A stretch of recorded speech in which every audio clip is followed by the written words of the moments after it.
Good evening. Commander Waterhouse, Director of the Robert Mondavi Institute.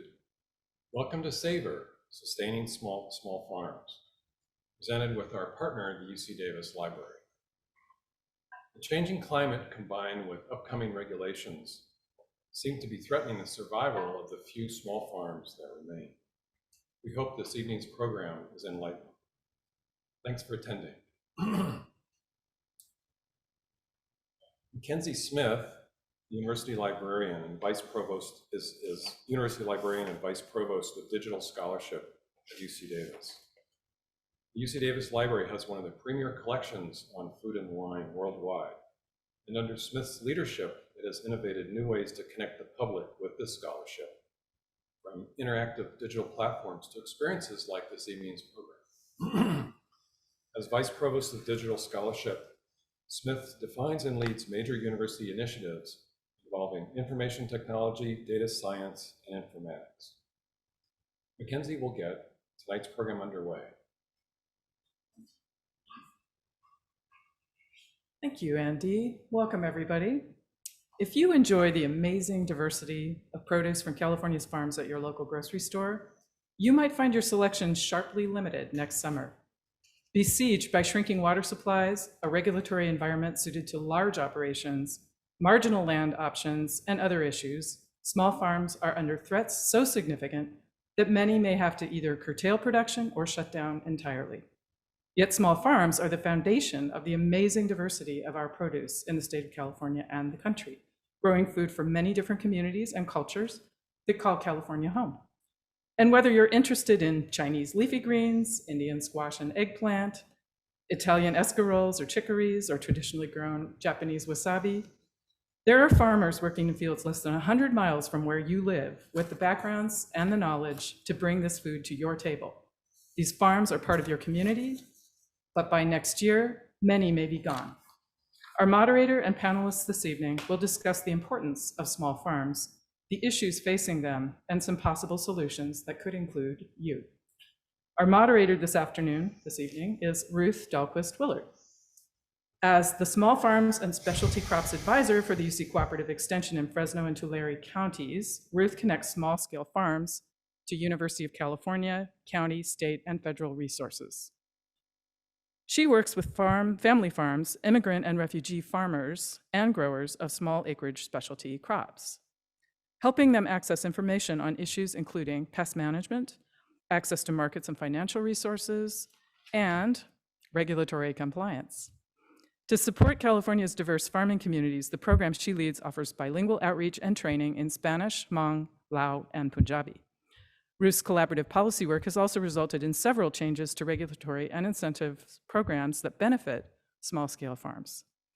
Ruth, thank you for doing this, and the floor is yours. Thank you, and thank you everybody for joining us this evening. I'm going to introduce our guest panelists. So our first guest is Paul Muller. Paul co-owns Full Belly Farm, which is a certified organic farm in the beautiful Capay Valley, about an hour northwest of Davis. And his 400-acre farm grows 80 different crops in rotation, including fruits, vegetables, herbs, nuts, grains, and flowers, which allows them to provide year-round employment for their farm workers. And with a deep commitment to sustainable environmental stewardship, Full Belly Farm sells the bulk of their produce within a 120-mile radius of the farm and uses cover crops and creates habitat for beneficial insects and wildlife. As the recipient of a Conservation Innovation Grant from the USDA's Natural Resources Conservation Service, Paul is also testing out new approaches on some of his land to see if he can improve the quality of his soil and sequester more carbon. And our second guest is David Mancera. He is the Director of Ecosystem Building at Kitchen Table Advisors, which is a nonprofit that supports the economic viability of small farms and ranches in California. David grew up in Monterey County, where his first exposure to agriculture was at the age of 8 years old, contributing to his migrant family's income. He went on to earn a bachelor's degree in agricultural business at Cal Poly in San Luis Obispo, and a master's degree in agriculture and resource economics here at UC Davis. And in his current role, David leads Kitchen Table Advisors' work to drive change at the institutional level to support more equitable access to land, capital, and markets. So thank you, Paul and David, for joining us. We're going to start off with just an overview of the importance of small farms and some of the risks and challenges that we'll be talking about this evening. So hopefully everybody is connected to small farms in some way. Maybe you shop at a farmer's market, or you pick up strawberries at a roadside stand, or maybe you're part of a CSA, or maybe you buy groceries at a grocery store where small farms contribute to wholesale production and marketing. Mackenzie gave a great overview of the diversity of produce that small farms in California produce, and it's really hard to understate the value of that, both for mainstream consumers and also for California's diverse cultural communities, where there's many small farms from a lot of different cultural backgrounds that produce traditionally important crops and also contribute to food security for food insecure communities. So, that's what we want to talk about tonight, is how do we support those farms? What are some of the challenges they face? I think there's a lot of things that we'll get into as we go through the questions I'll ask the panelists, but some of the kind of high-level challenges are access to resources, like particularly for farmers who are immigrants or refugees or who are historically underserved, having access to land, capital, services, how to navigate regulatory and incentives programs. Also challenges with marketing, having to compete with larger scale wholesale markets with low prices and high volumes. Often farmers may feel that they absorb all the risk of the marketing that they do, and that maybe there's other ways of setting that up. And then regulatory challenges from programs that are set up to address challenges at scale from large scale agriculture, but maybe are not the best fit for a small farm or a diversified farm or an organic farm. They're trying to do something different. And I think just with that overview, I'd like to ask our panelists if they have anything to add. What do you see as the importance of small farms in your community or farms that you know? And what do you see as some of the high-level challenges? Well, I could start. I certainly have spent most of my life on farming and being part of a farm. We grew up on a dairy farm in the Bay Area in San Jose. Those dairy farms are long gone. A lot of the similar kind of farms, orchards and things that were part of the rural economy that was now major urban areas, or something that we saw transitions in, and certainly those are small farms disappearing. From my perspective, this issue about protecting small farms has been one that's been part of our social conversation for many, many years. We started as a country of small farmers and have seen the transition, certainly to an economy where scaled up farms are seen as the future of food production. That small farms may be even seen as irrelevant, or just being a romantic conversation about how we preserve something that seems doomed for its own demise. And we've watched, I think I've watched over my farming career, the deconstruction of all the things that support small farms, pieces that begin to be missing. Your local butcher, your local food processor for livestock, local markets that would be willing to take things through their back door without these complex market channels and complex relationships you have to have in the marketplace. But I think we have to come to an agreement, first of all, that small farms are important, and they're important for a local, rural and local economic well-being. They move money locally, they provide jobs locally, they help support schools and things. They're people who live on land and they're actually connected to the place. That's a really important thing if you understand how rural areas and farms need to be constructed as we go forward. They're part of food resilience. During COVID, we had a wide number of people call us and said, "Can we get our food from you?" And our numbers, our CSA, our direct-to-consumer boxes shot up on our farm. They're part of the ecological and economic diversity of rural areas. Small farms tend to be a little bit more focused on how they can grow an ecological diversity, something more complex farm. They're tangible. Our farm is open to people. Small farms are places where people can actually go and see a farm and begin to understand how food is produced. They're places of innovation. Organic agriculture started with small farms. And that innovation, now you see large growers using compost and cover crops and the things that for years organic farmers have promoted. But mostly, I think you need small farms because you need new entrepreneurs in agriculture. You need people who are beginning, and you need a place for people to begin. And as such, you need to think about how you actually create kind of sanctuary for them in a marketplace, so the mechanisms to allow them to exist, because they provide all those benefits. They are the face of agriculture.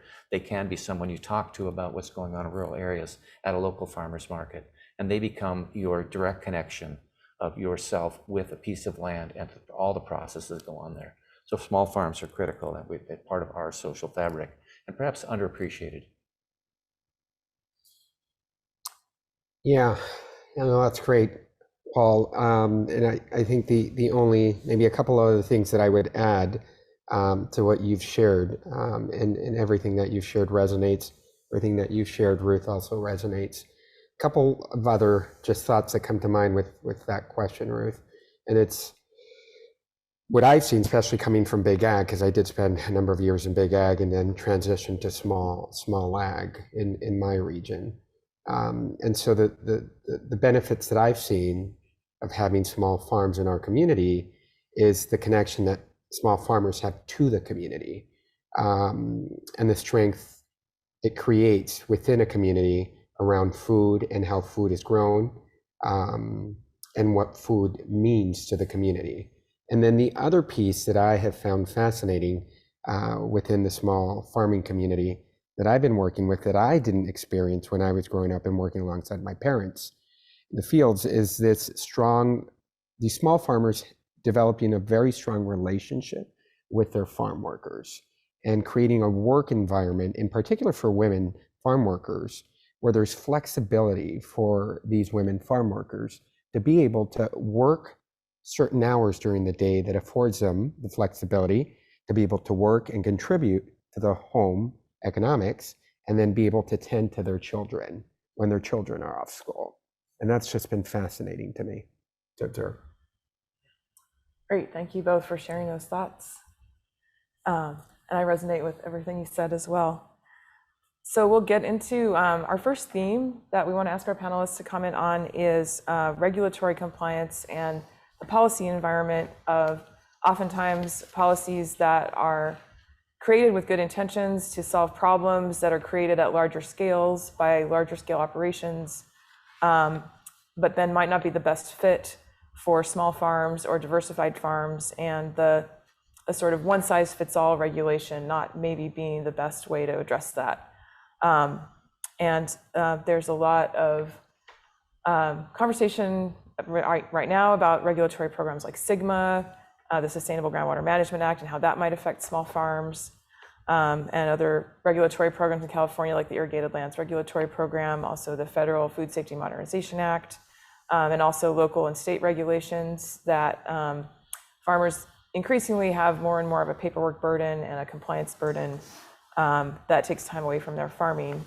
And those are all intended to solve public health and environmental problems that definitely need some regulatory action. So it's not to question that, but it's more how it is implemented and how does it affect different scales of farms. So the first question I'd like to ask our panelists is, what are the policies that you see, such as regulatory programs, incentives programs, or any other policies that you interact with that might affect small farms differently than they affect larger farms? And then what do you see as the impacts of those policies on the small farms that you know or work with?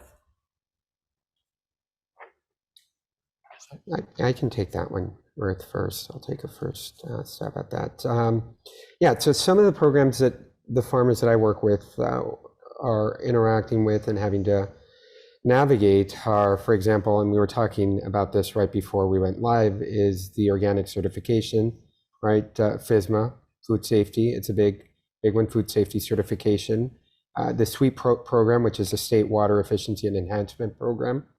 The EQIP, Environmental Quality Incentive Program, and then the NRCS high tunnel system that our farmers are working with. And so these programs are great on just a standalone basis, but to access them becomes very challenging for the small farmers.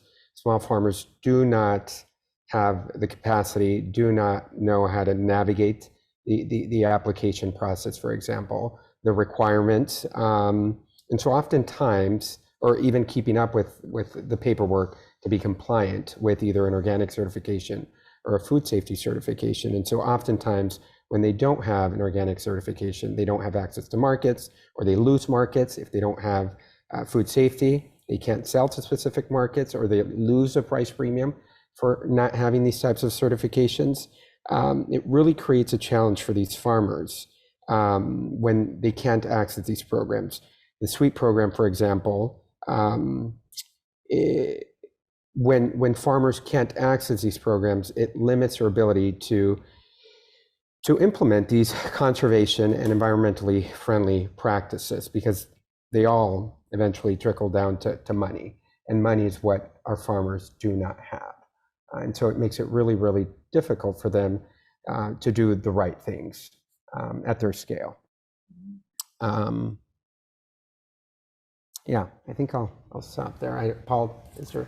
You know, I mean, when you're a farmer and aren't particularly, well financed, every day is just determining what your priorities are. And by and large, it's planting, watering, picking, preparing, marketing, and you're trying to do those all a lot of times yourself without an employee or with family members, and you're prioritizing your efforts in order to make your farm successful. A lot of regulations are well-meaning, but for a small farmer to do all of that, it's kind of like death by 1,000 cuts. There are so many things that you have to be aware of in terms of if you're going to live by the letter of the law, that you find that most small farmers are probably would admit that they're lawbreakers. They cannot take all the time to comply with everything they're supposed to comply with. And they're not lawbreakers, or they're looking to avoid that because they don't have time to do it. So a well-intentioned law like let's look at nitrogen that's becoming a problem in groundwater throughout rural communities and throughout communities in California. That nitrogen might have been applied 20 years ago, and it might have been applied by a small farm, but it's now in groundwater, and we need a rule that says how much nitrogen are you applying, and do you understand how that nitrogen is being utilized by plant, how much is excess, how much is likely migrating into the soil. So if I'm a small farmer, in our farm we'd probably plant 80 different crops, and most farmers look at diversity as a way to mitigate risk. When they plant that many crops, and you have to then have an understanding of how much nitrogen you're extracting when you've got broccoli and carrots and beets and cabbage and sweet corn, and they all extract a different amount, and you've got to do that calculation, and you've got to have that presented in a way that it's in a form that meets all the standards that you're looking to adhere to. It's really difficult. And it's so the nitrogen management issues that are created by almonds, for someone who has 5,000 acres of almonds, are much easier to tackle because it's a formula, and you can do it readily. But if you're a diversified farm as a strategy for surviving, then it's much harder to adhere to something. So that's just an example of how complex it is for a farmer to begin to adhere to well-intentioned rules that become onerous burdens on farmers of scale. Ruth, do you mind if I just add one other thing? Yeah. I really appreciate Paul's point around the compliance piece. And then there are some programs that are well intended to help on the other end, and I'm thinking about the high tunnel, right? And so this is a great program that's intended to help with a lot of conservation practices, and also to extend the seasonality of the producer, right? Farmers are seasonal. They're not producing, and they're not generating income year round. And so this tunnel program, high tunnel program, is intended to extend the season, well intended, but it's built around this cost sharing model. So if your farmer doesn't have the money to purchase this high tunnel, which then will be partially reimbursed by the government, then you don't have access to it. And to me, that's a well-intended program that wasn't really designed with the small producer in mind, who lacks resources to make that happen. So just wanted to add that piece there too. Yeah, that gets into the issue of paying up front and getting reimbursed. You have to have the capital to pay up front. And a lot of incentives programs have that structure. Well, and when you're a farmer, can't always predict. The level of risk is pretty high. You can't say that my budget will get me to this point where I have this amount of capital. I can go to a bank and I can borrow the money based on my market plan that has an element of risk in there. So it becomes complicated. It's not a simple process of finding institutions that will support your decisions there in order to mitigate risk. We talked a little bit about food safety, or you mentioned food safety. That's another program that certainly all food should be safe in every marketplace, in wherever consumer goes and buys it. But in fact, the complexity of the food system now, if you look at hamburger, and one cow that's diseased getting into 1 million pounds of hamburger that travels to 40 states, and then trying to trace that is a very different issue than a farmer who's producing locally going to a farmer's market, has a very limited range in which they're marketing. And so programs that treat them as a one-size-fits-all makes it really onerous, because that's not really where the problem started, and yet the solution is being built where everyone has to adhere to that. So I think regulations that are maybe more sensitive to the real risk that's involved in marketplace is really important. I think also the idea of zero risk is important to address. Like, is there such a thing as zero risk for things like food safety? Because there's a point of diminishing returns where the more work you do, you'll never fully get rid of the risk. So how much are you asking the farmer to take on? What are any thoughts that you'd like to share on? Sometimes we talk about the concept of equity versus equality. And often with regulatory programs, the message is the same rule is fair for everybody. So what's fair is to give everybody the same requirements. Do you think there are opportunities to adjust that and maybe have different models where there could be greater equity for small farms by maybe tailoring regulations to their reality a little bit better? What we were talking about earlier before this started about a small farmer in the Hollister area that has a certain allocation of water, surface water, 10-acre farmer. Maybe you can explain that because you're talking about someone that you knew there. Yeah, so I work with one of my farmers in the region. First year leases 10 acres and come to find out that he's not going to have enough water to grow on 10 acres. And so he finds out, because he's on the water district water and not on a well, that he can only farm 3 of the 10 acres. So he received, in essence, a 30% water allocation, which was devastating for him, because his family's intending to survive and make a living off of 10 acres. And now he's forced or relegated to only farm 3 acres. And then this year, second year, he was allocated 15%, so even less water to farm. And so it makes it really, really difficult for farmers to make a living with the type of water constraints that they're having to deal with. And just thinking a little bit more about your question around this whole idea of like equity and rules that are intended to be fair because they're applied evenly across all levels of or scales of farming. And that's a really, really, really interesting question, and a really good question. And when I think about that question, Ruth, the first thing that comes to mind is just providing small farmers support, period, right? So farmers need support at the small scale. Why? Because as Paul was mentioning earlier, you're only thinking about production. You're thinking about planting. You're thinking about watering. You're thinking about weather, right? You're thinking about harvesting, taking your product to market. And so it becomes really complicated for the small farmer to then start thinking about the compliance and the regulatory aspect of farming, and then to be able to keep up with all the paperwork that's required to be compliant. And so when I think about policy and equity, I mean, the topic of policy, and I'm no expert by any means, Ruth, is to me is complicated. But what's clear to me is that support for small farmers is needed and needs to be tied to policy when our government representatives are passing laws. that impact small producers. We have a neighbor who lives over the hill, good friends of ours, small organic growers, farm on 20 acres.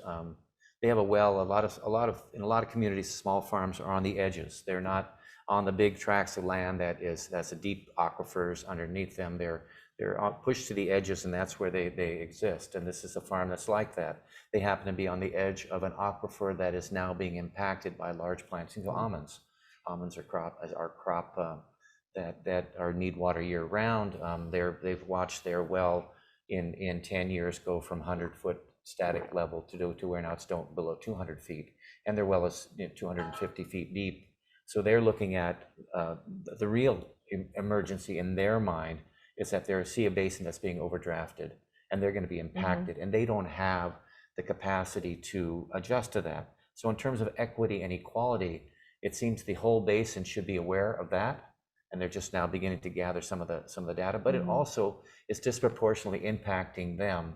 Someone who is farming 1,000 acres in that basin can extract what they want if they happen to be in the position to take it, and they're going to lose a good small farm on the edge where they're active Farm Bureau members. They're active in helping to formulate the issues around agriculture, create a conversation, and they're the face of agriculture in that area to the farmers markets and other places. So they're going to lose that voice. And how do we begin to say that that's a disproportionate loss impacting those folks as opposed to larger growers? I think we need to come to some kind of consensus that it's not fair and it needs to be thought through that way. That's a great example about water. And the Sustainable Groundwater Management Act, or SGMA, is exactly looking at allocations like that. And there probably are going to be a lot of limitations where farmers are only given a certain allocation that doesn't cover their whole acreage. And that's a question that can be addressed is, do you have an across-the-board flat rate? Everybody has to cut 20% or 40%. That's going to impact a small farm way more than a larger farm. So can there be a tier or some kind of basic, I know CAF has been promoting the idea of a basic, like baseline allocation, where if you've got 10 acres, you get enough for your 10 acres. And then it gets back as you go to higher sizes of farms, so that at least a small farm can have enough water to farm their whole 10 acres. Imagine cutting back 10 acres off of 500 acres. Doesn't really make a huge difference. But if you only have 10 acres, that's your whole income right there. So hopefully groundwater sustainability agencies and other groups will look at things like that, where you can tailor policies to protect smaller scale farms and more vulnerable groundwater users. It also goes to the farm worker community also. I mean, our farm is I could say it's a large small farm. It's about 400 acres, but we're owned by 4 families that are all participants in the farm. They all work there. So you break that down, it's about a 100-acre farm for each family. But we have 60 year-round employees, and those 60 year-round employees need to be thought about in terms of what the impact on them in terms of equity is, in terms of a proportional cutback. A 400-acre almond farm might employ 2 people. So the impact to say, well, you're going to have a 20% across-the-board cut will impact the lives of our farm workers by 20%, say. So the impact's greater. So equity has to be thought through with a very broad brush, and hopefully with the idea that we want to support retaining diversity in the agricultural community, and we're not placing the burden disproportionately on people who don't have a voice, don't have a larger voice in the marketplace. Yeah, I completely agree. And I would add to the equity piece, the communities that consume the produce sometimes as well, especially if it's culturally important produce for immigrant or refugee communities, for example, that are dependent on those small farms for their produce. For example, in Fresno, the Southeast Asian farmers produce a large variety of Asian vegetables that some of those are consumed by the Southeast Asian community in Fresno. And so that's another group of people to think about in how those farms are affected. Well, let's kind of segue from there into, we touched on a little bit already about some financial challenges and the marketing challenges, the idea of how farmers absorb risk. And it's sometimes related to regulatory compliance. One pattern that's sometimes observed is that the costs of compliance are a lot easier for a larger farm to absorb, sometimes even hiring staff to deal with compliance issues, where the actual monetary costs of achieving compliance are proportionally higher for a small farm. And then if you're competing, especially in wholesale markets, with lower prices, it's really hard to raise those prices to recoup your increased costs. So that's just one example. But I want to ask the panelists, what are the challenges you see that small farms face related to economics, price setting, what markets can be accessed, and economic risk, and anything related to competition as well in the marketplace that you see small farms experiencing, any ideas about different models for that?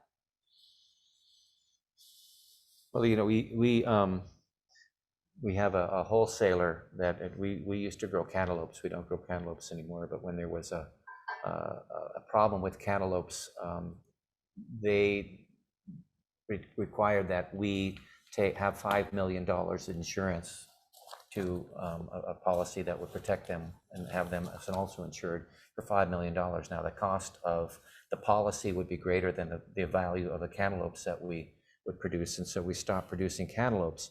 But they did that because their corporate headquarters said they want to minimize their risk. And we see that now gaining access to markets requires that you jump through more hoops. And so there are certain markets that become unavailable to farmers of scale.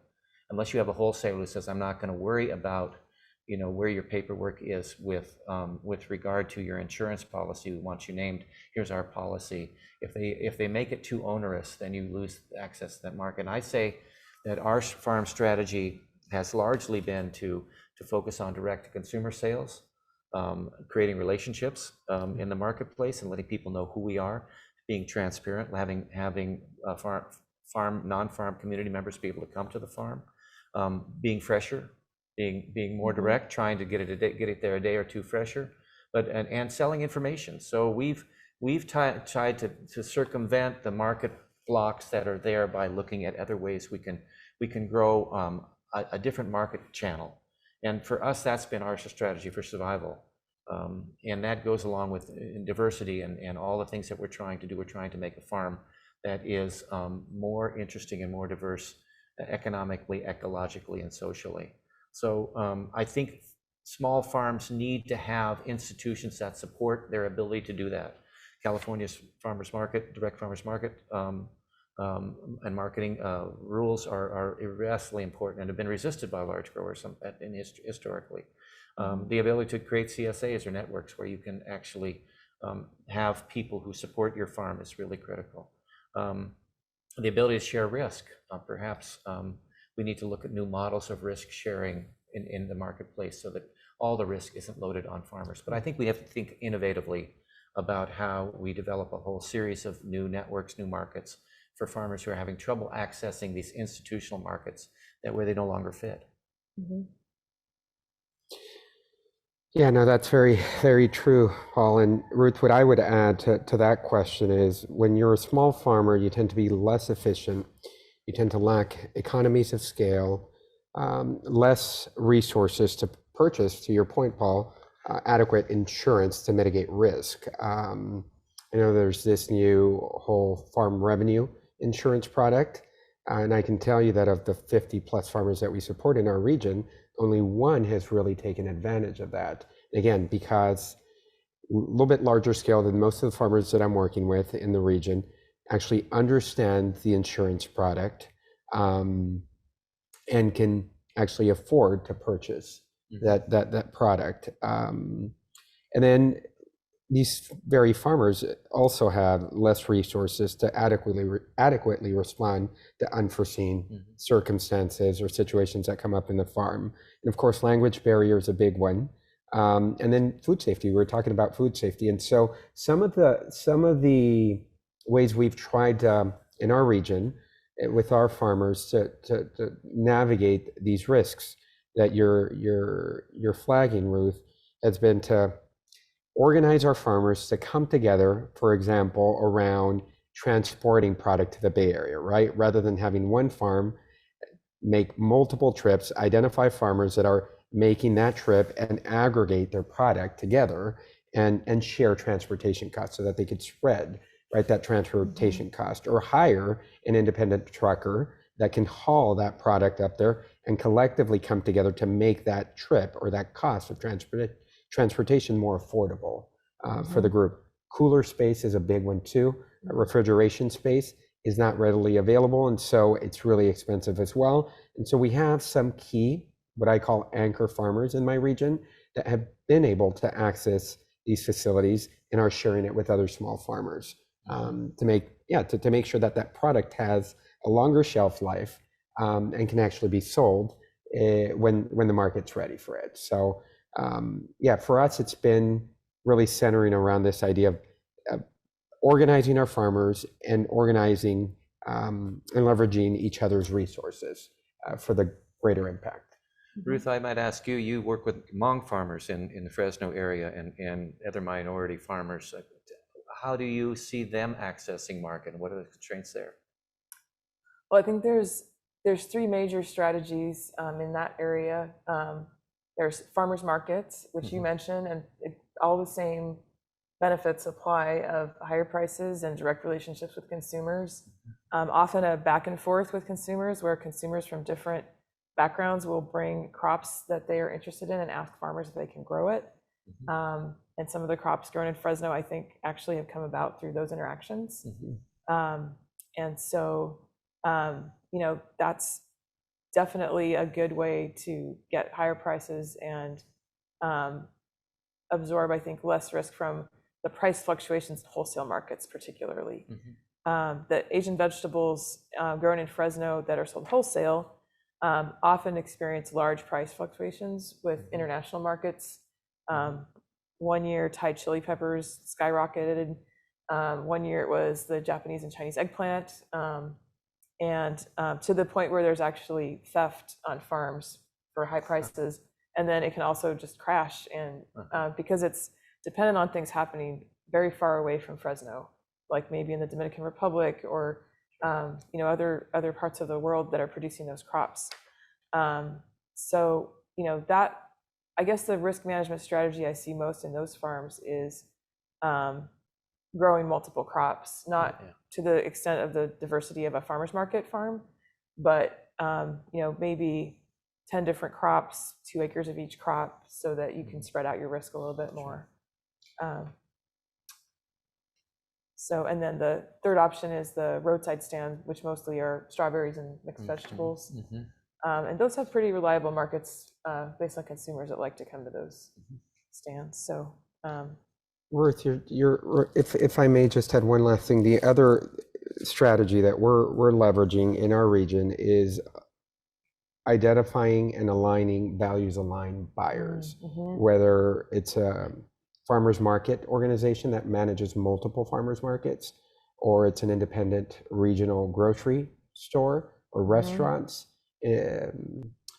university dining centers, hospitals, and some wholesalers as well. But we really focus on finding values-aligned buyers that value the work of a small producer and are willing to pay the price that the farmers need to make it work and pencil out. So, yeah, there are instances of school districts prioritizing purchases from local farms, and it's just nothing greater than a young Hispanic child going to school there, or a young child going to school there, and seeing the produce that was picked on the farm where their family either grows it or works there. It is a self-affirming loop about the value of the work that everyone's doing. So that those small things actually make a difference in the kind of reconstructing the social kind of integrity, the social strength of a rural community. Is actually consuming the food that you're producing in the region and knowing that it's a day fresher, that it tastes better.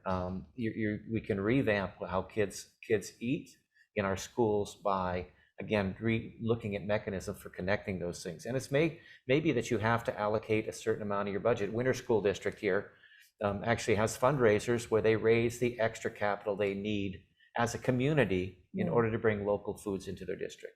I mean, I think it may be that it's not going to be solved by farmers and not going to be solved by government. It will be solved. This issue is going to be solved if it's embraced by a larger community that sees the needs for those people to be there in their marketplace. Oh, I think a lot of the trends we're talking about are actually driven by consumer decisions of that drive the transition to larger volumes of cheaper produce. And what we're talking about is higher quality local produce, whether it's wholesale or farmers market or direct marketed. Well, I think we have a little bit of time left for a few more comments before we go to the Q&A section. So I just wanted to sort of wrap up, given everything we've talked about. Are there any additional potential solutions that you see either in the policy world or maybe involving small farms more in decision-making, policy-making, or accessing different kinds of markets with consumers that value small farms, or some of the things that have been mentioned already? Anything you'd like to add to that as a sort of a way forward to support small farms? What do you see as some of the key options for that?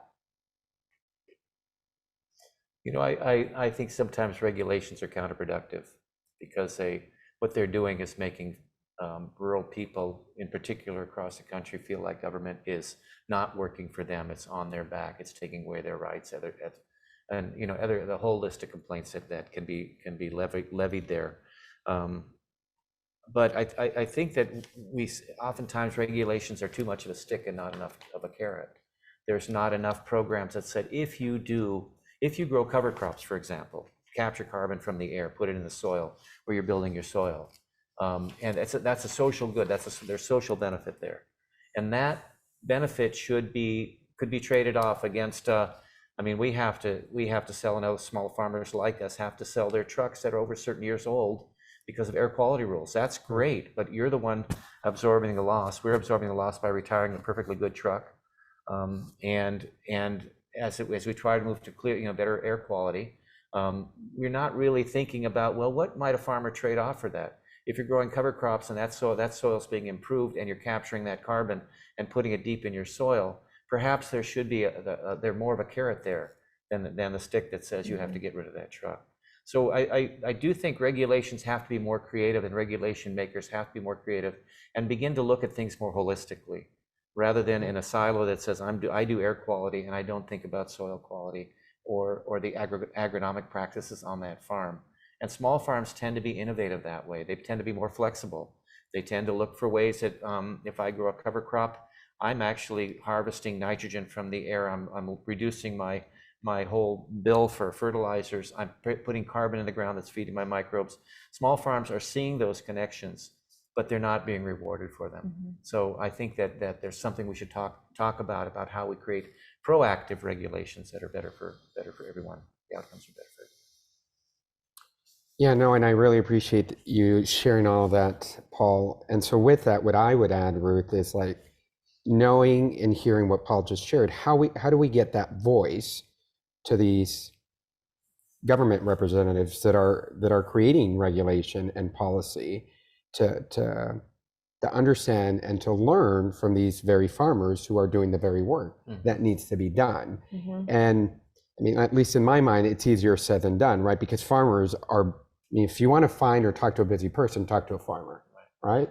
So we're fortunate to have Paul here because he did make the time to be here with us. But then when you think about bringing the voice of a farmer, you have to think about the time constraints that farmers are having to deal with. And so how do we compensate them for that, if we compensate them, right? Because it's time that they're taking away from their business. How do we help these farmers also connect to these regulators?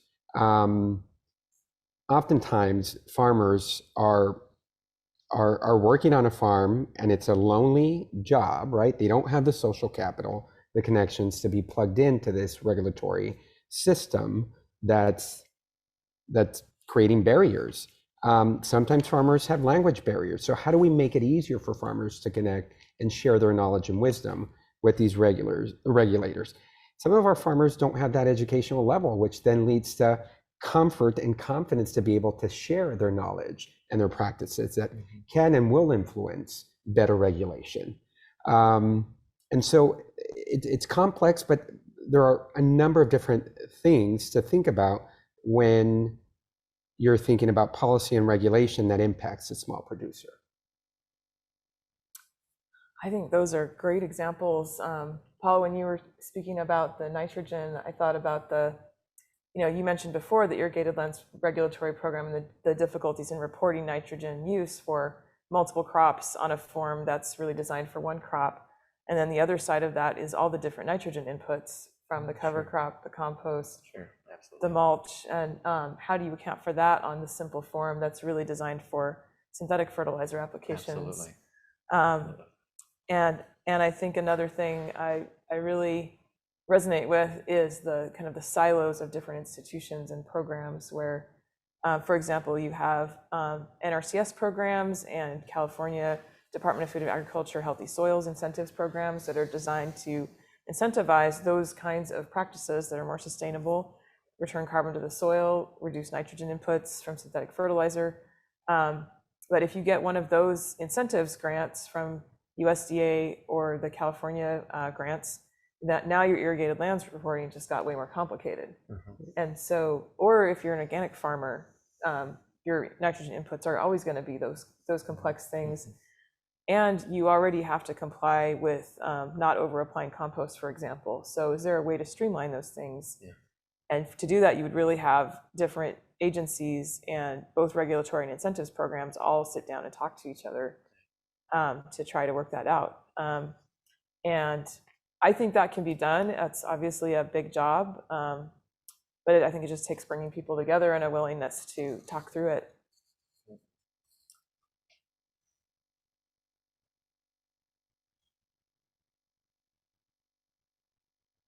Well, it looks like we're getting a lot of questions. Should we go to the Q&A time, or can we keep talking a little while?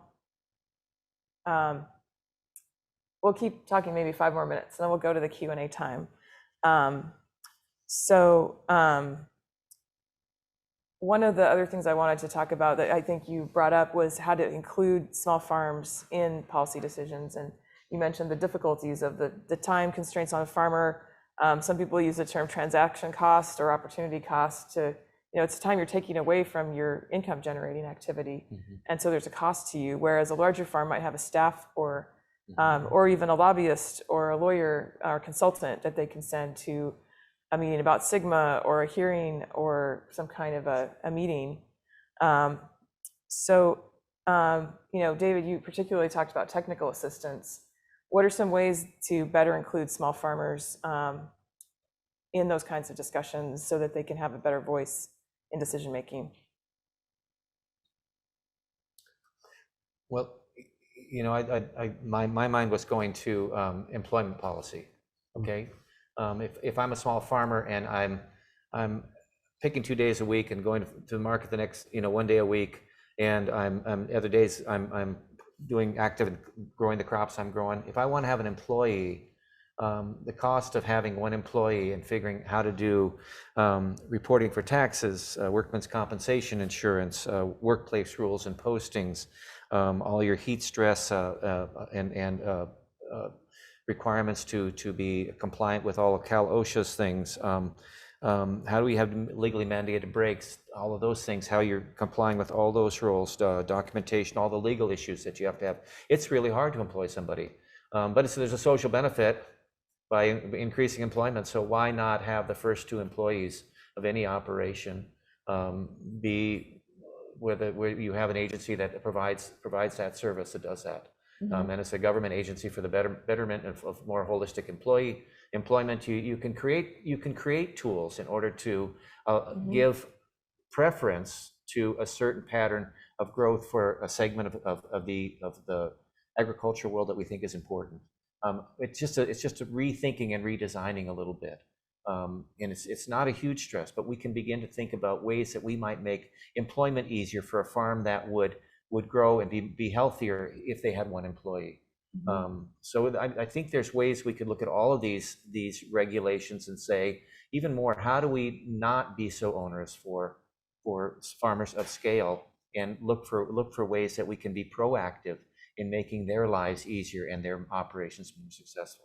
I think that would enrich, that's an investment in all rural economies, which I think is an important thing to think about, how you create a balanced investment in this economy, rural and urban, so urban folks are not seeing a disproportionate benefit push their way, and we're solving some of the rural problems that we have by investments there. Yeah, no, that's all super resonant, Paul. And to your question, Ruth, around how do we create opportunities for small farmers to participate in policy or meetings that talk about it or create it. I think that one of the things that I think government people who do this regulatory kind of work, if they want to involve farmers, then they need to think about the farmers' needs and timing, right? If you really want farmer input, then you got to understand when and how they can do it and be open to accommodating those needs. Otherwise, it becomes really difficult for a farmer to participate. And if a farmer is asked to choose between working to make a living or going to a meeting or Sacramento here in California, or even at the county or city level, local level, and if the timing doesn't work for them based on their operational needs, then they're naturally going to choose their business, and that's their livelihood. And it's not out of a lack of interest in participating in this process, but it's more circumstantial, right? Their needs and their circumstances do not lend themselves to participating. And so how does government, how do these regulatory bodies create or account for those needs if they really want input, which I think they should be seeking, if they want to create regulation or policy that supports small producers, because we've been talking about the benefits of having small producers already. So. Yeah, those are great suggestions. It sounds like there's a theme too of maybe models that are less individualistic, where there's more, like you mentioned, can there be an actual support service that helps people get going versus they have to do everything on their own.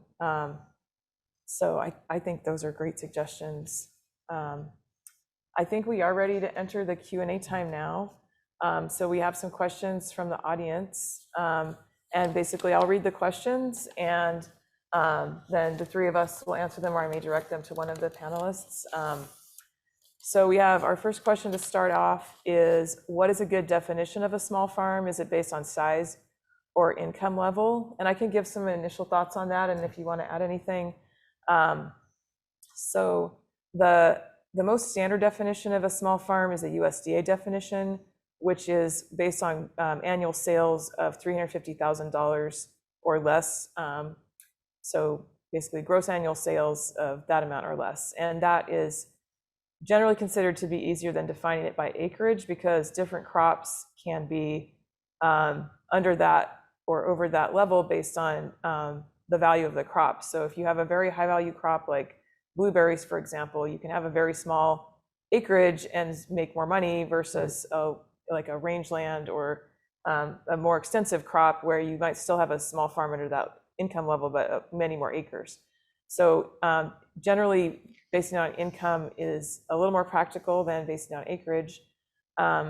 There's also some people define it, particularly in UC Cooperative Extension, how we've defined it based on our extension services serving small farms is farmers that are doing something different from the large-scale wholesale market of trying to produce very large volumes to sell for low prices. So diversifying, finding a niche, a unique crop or a different direct market that's kind of escaping that competition. And that's not a broad definition, that's sort of more specific to the services we offer. So and different regulatory programs have different definitions of small farms. That's actually a conversation going on right now in California due to some of the funding that's becoming available for small farms, is how really to define a small farm. And I personally feel that it's sometimes helpful to define it according to what the question you're asking is. What farms are lower risk for food safety because of their scale? What farms are lower risk for groundwater use or nitrogen management because of their scale, or need different setups for things? So that's a kind of a lot of different information. Do either of you want to add anything to that? That's good. I think that works. Next question we have is, we talked about this a little bit actually already, but any other thoughts on what avenue can be used to have the voices of small farmers heard in regulations? So obviously, we talked about the regulators kind of coming to the farmers or being aware of their timeline and time constraints. But anything else either of you'd like to add for that? The only other thing that I would add, Ruth, and again, I'm relatively new to the whole nonprofit, food nonprofit space. And so what I have found useful is that you have a lot of nonprofits working in different communities with farmers and have built really strong relationships with these farmers over the years and know and understand their needs and their farm needs. So not only nonprofits, but even cooperative extension like yourself and other local partners. There are, for example, the RCDs, Rural Conservation Districts. So a lot of organizations, both government and non-government organizations that are supporting the small producer, I think are also ways for regulators to connect to the needs of the small producer, given how close these organizations are working with small producers. I don't know if it's Michael Pollan or Wendell Berry said, eating is a political act, right? I mean, I think one of the problems is we ask small farmers to solve the problems that they are seeing, and really it is a larger question of what kind of food system do you want, and where do you want to go. If you want to talk to a farmer, you're likely to go to farmers markets to support those mechanisms. Ask a farmer, what do you need? How can I help you? If you have resources, I think we need to begin to build more direct networks of support where people who want to see a food system that's diverse and interesting and is responsible for the greater ecological well-being of the food that they're getting, they're supporting it personally, financially, and helping to the organizations that will speak up about regulations like Community Alliance with Family Farmers, supporting them. And we need to get more resources from urban areas where the food's been going and help support the farmers out in rural areas that you want to be there. And the next question is related to that. Could co-ops pool resources to help manage regulations and reporting? And could UC help set this up? Any thoughts about, I know you mentioned collaborative transportation, farmers getting together to help each other with paperwork, maybe? We have a small farm a hub in our area and called the Cape Bay Valley Farm Shop. That's an aggregator, like you mentioned, of 50 farms, 1 truck, rather than 50 farmers and 50 trucks. It creates efficiencies. They market in a wide area. UC had a small farm center at one time. That small farm center looked at agricultural issues facing small farmers. It should be here. It was, in fact, defunded, and there should be a small farm center on this campus that's focused on how do we create the mechanisms for these small farmers to exist. So I think those are a couple of ideas that how we might begin to think about that. Yeah, and in my region, Ruth, it's not a formal co-op, but it is a cluster of, we do have clusters of farmers in our region that have come together to access land. Accessing land is a very challenging task for farmers. Land is not readily available, and if it is, it's available in large parcels that our farmers can't really afford or farm, for that matter. And so what we've seen and we've supported is bringing farmers together, cluster of farmers to access larger parcels of land that they can farm. And so that's been working so far. And I'll just comment quickly on the part of that question about can the UC system help farmers with regulatory paperwork. And so Paul mentioned our small farm center that we no longer have, but we do still have small farms advisors. And a lot of our job actually is helping farmers with regulatory paperwork, which I think speaks to the environment that we have, that I was kind of surprised at how much of my job turned out to be that versus, promoting different practices that I would like to promote, or working on different problems, which all of us do work on those problems. But a lot of our job is helping with food safety compliance, irrigated lands compliance. Now it will be SGMA compliance, labor compliance, OSHA compliance, because it is just such a large regulatory burden. And that's definitely not gonna be changing anytime soon. But yeah, there's definitely, allocating more resources to technical assistance, like David brought up, can help with that. One thing I do feel is that a lot of times there's conversation about technical assistance where you have a program that isn't set up for small farms or socially disadvantaged farmers to access or comply with, because it's just not the right fit. It's a one-size-fits-all program that doesn't fit their reality. And then the solution to that can be technical assistance, to have someone else come alongside and support them and help them with the paperwork and adjusting, their reporting to meet the requirements. Another great solution could be tailoring the requirements to not need as much technical assistance in the first place. And I think that saves everybody time and money. But that is a longer conversation. All kinds of stuff we could keep talking about, right? Next question from the audience is, how can consumers pressure the retailer to support small farmers? Would either of you like to share any ideas about that? And you mentioned retailers that have values to support small farms. Maybe that's a place to start. Yeah, so we have a few independent grocery stores in our region, Ruth, that are proactively reaching out to our farmers and to us as an organization to connect farmers to them for sourcing purposes. So that's easy, right? When you find retailers that are values aligned and care about supporting the local food system, that makes the job easier for us, and it really encourages and inspires the farmers that we're working with to know that there are local retailers that are interested in their food.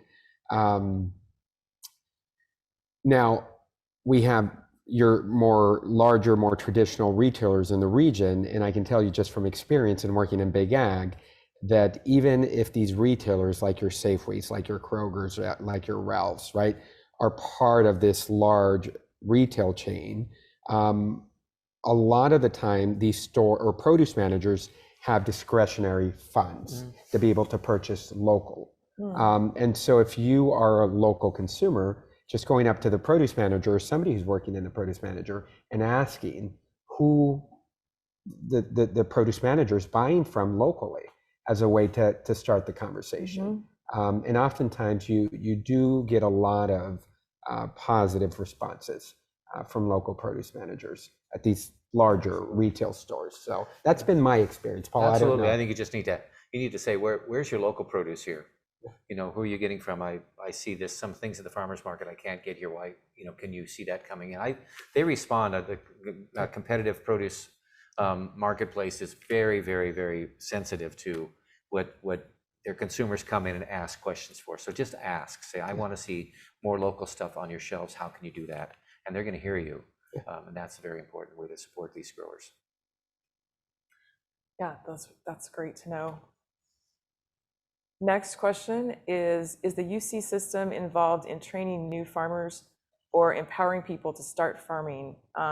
So I can answer that one as coming from the UC system. So yes, there definitely are programs that we have for beginning farmers. I would say many small farms advisors, as well as other farm advisors, take individual calls from people that are starting farms. I do get a lot of those calls and walk people through what kind of market are you trying to access, what's your water source, and thinking through their business plan. We have some farm advisors. One that I'll mention in particular as a highlight is Cindy Fake in Placer, Nevada counties, who runs a program called Foothill Farming. And that's very focused on beginning farmers and has a beginning farmer mentorship program and a beginning farmer academy, and has had really great success in helping people have successful, profitable farms when they're just starting out. As Paul mentioned, we don't have a statewide program doing that, but we definitely have individual farm advisors in their counties that are working on that. So then it sounds like it's time to wrap up pretty soon, and we're going to go to our final question of how else can individuals help small farms, and are there any examples of nonprofits that you can support? So obviously you have kitchen table advisors represented here, and any other ways to help or nonprofits to support for advocacy and support. Yeah, well, I'll share some of the nonprofits that I work with in my region. I'm curious to hear if Paul has some here in this region. So Kitchen Table Advisors, who I'm a part of, but we have ALBA, who's a farmer incubator. We have California Farm Link, that's a TDFI, Community Development Financial Institution, that lends money to small farmers in the region. We also have CAF. CAF is another organization that does a lot of farmer advocacy. We have Minnow, who does a lot of land access work in California as well. I'm also thinking about Fresh Approach, that's been working very closely with our farmers around accessing markets, Mandela Markets, based out of Oakland as well. It's another nonprofit. And then the other one that's coming to mind that's in the region is the Rural Conservation District, also a nonprofit that provides a lot of technical support around conservation practices for our farmers that ultimately contribute to the bottom line while taking care of our natural resources. So, Paul, yeah. Any others? Well, as an individual, you can always help small farms by going to a farmer's market and buying their produce and become their friend, ask them how it's going and what they're doing. Become interested in their life, and I think that's always gratifying. One of the things about farmers markets that's different than what large growers will ever see is that you get to meet the people who eat your produce, and it's incredibly gratifying. I would add a few organizations. We're working with a project called Real Organic Project that is looking to get the USDA more focused on adhering to the original organic rules. Ecological Farming Association is a great organization that does farmer education with a conference every year. Those are a couple of really good ones. So there are a lot of groups out there that are doing very good work. I think now's the time to bridge the gap between urban and non-farming, non-rural people, and see the investment come back in those groups, because it's critical that they succeed, because they do provide the bridge in knowledge, expertise, financing, other things that help begin to make a farm a bit more successful. So I think they're really important groups that are out there doing good work. Yeah, and a couple that I might add are Feed the Hunger Foundation, which, or Feed the Hunger Fund, I think it's called now, that offers loans similar to FarmLink for small-scale food businesses and small-scale farms. They've been very instrumental in the San Joaquin Valley for farmers whose wells have gone dry, that have been able to get loans to continue farming and have access to water, as well as just sort of like equipment needs or some of those things that you don't have capital for up front.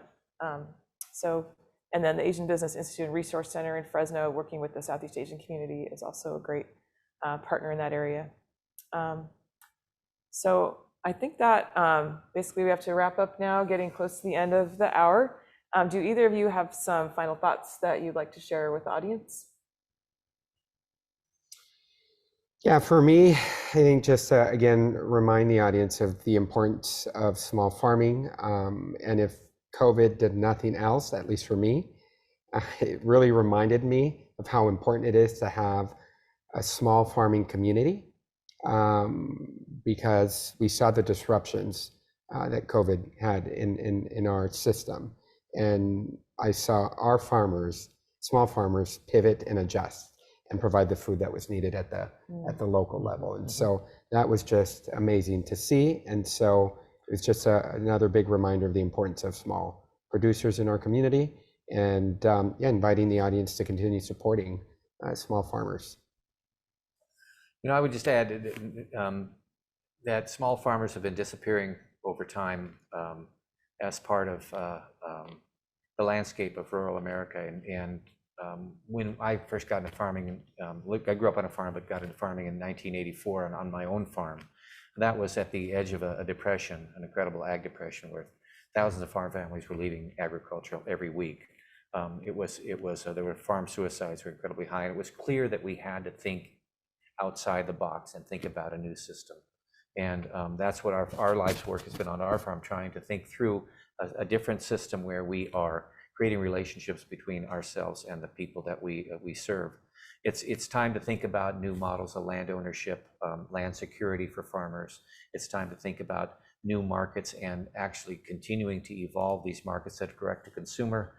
It's time to look at ways we can serve underserved communities that don't have an active farmers market, and so a farmer can go there, share the risk, bring good, high quality, fresh produce to underserved communities, and not be the one taking all the risk. Share that risk with a farmer who's beginning to provide a service, or is providing a service, but we're asking them at this point to pick it, pack it, grow it, and market it, and then maybe take it home if it doesn't all sell. So we've got to begin to think much more broadly. If we really want these farms to exist, we have to begin to create new models, and it has to be the non-governmental consuming public who says we want to embrace the kind of food system that we really hope we want to support. So that's I think the challenge here is looking far beyond what we think is normal patterns and developing something really new and innovative. Well, thank you, Paul, and thank you, David, for sharing your insights with our audience. I think as I think about this discussion, one of the things that really comes home to me is the huge diversity of crops and farmers that we have in California, and how we have access to so much fresh produce that's so unique, whether it's, sugar cane, taro root, different kinds of culturally important crops, to organic strawberries, and how we really want to keep that. And I think we're really lucky to have that here. So thank you for joining us. I would now like to welcome Andrew Waterhouse back to the podium.